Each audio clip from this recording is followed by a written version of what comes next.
राम लखन सीता सहित हृदय बसहु सुरभूप।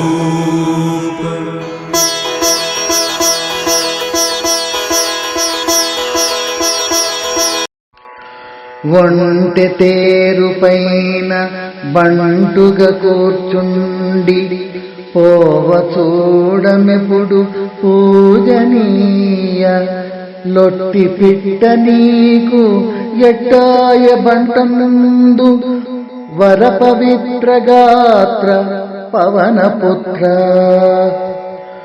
ఒంటె తేరుపైన బంటుగ కూర్చుండి పోవ చూడమెప్పుడు పూజనీయ లొట్టి పిట్ట నీకు ఎట్టాయ బంట ముందు వర పవిత్ర గాత్ర పవనపుత్ర.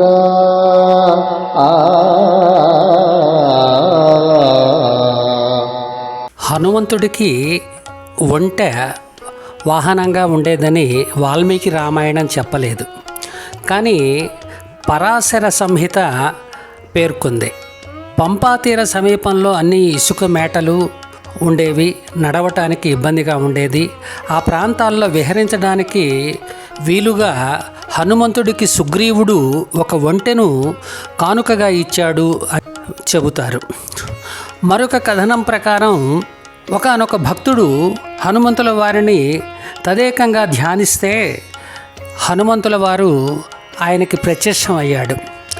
ప్రత్యక్షం అయినప్పటికీ తన సహజ సిద్ధమైన అలవాటు ప్రకారం ఆ కొమ్మ మీదకి ఈ కొమ్మ మీదకి గెంతుతూ ఆయన నిలకడగా ఒకచోట నిలబడకపోవడంతో ఆ భక్తుడు బాగా నిరాశ చెంది, స్వామి మీరిలా దూకుతూ ఉంటే నేను మిమ్మల్ని స్పష్టంగా చూడలేకపోతున్నాను, దయచేసి నాకు మీ దర్శనం ఇవ్వండి అని చెప్పి కోరితే అప్పుడు ఆంజనేయుల వారు ఒక ఒంటె మీద కూర్చుని మెల్లగా ప్రయాణం చేశాడని ఆ కథనం చెబుతోంది. ఏది ఏమైనా హనుమంతుడికి ఒంటె వాహనంగా ఉంది అనేది కొన్ని పురాణాల ద్వారా మనకు అర్థం అవుతోంది.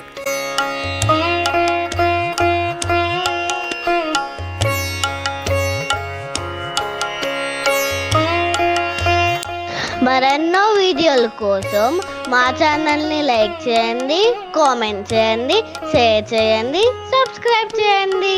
Thank you.